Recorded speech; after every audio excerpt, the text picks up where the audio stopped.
So yun, mga master. Napapanggil na siya.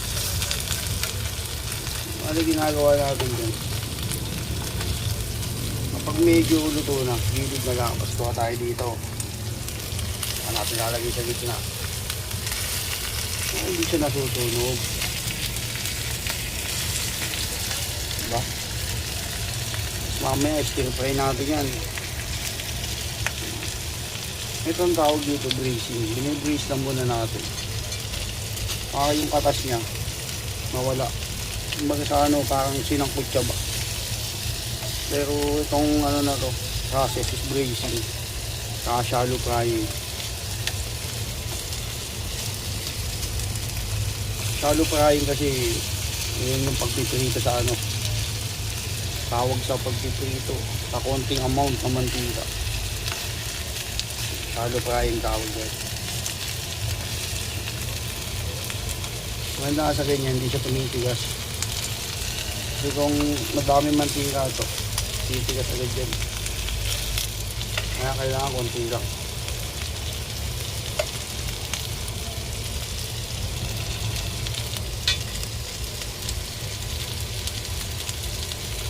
Para kang nag-iihaw sa loob ng bahay.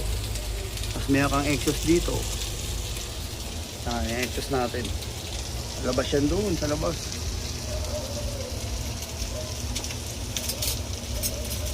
Ay, dapat meron niya kasi para hindi mainit. Kasi andito yung aircon. Lagyan mo natin sarsa. Natin ang konting sarsa. Mas masarap.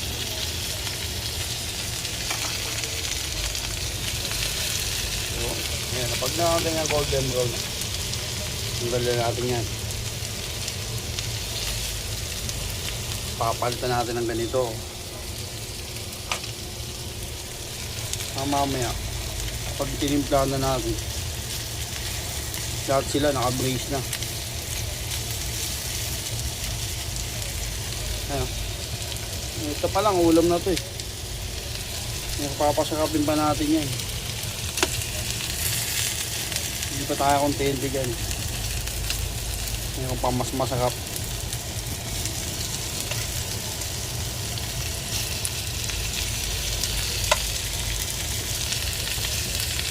Yo, mati na lang. Shout out Tara Rides. Ano, game na ba? Game nyo lang. Pwede pulutan to. Alright, shout out.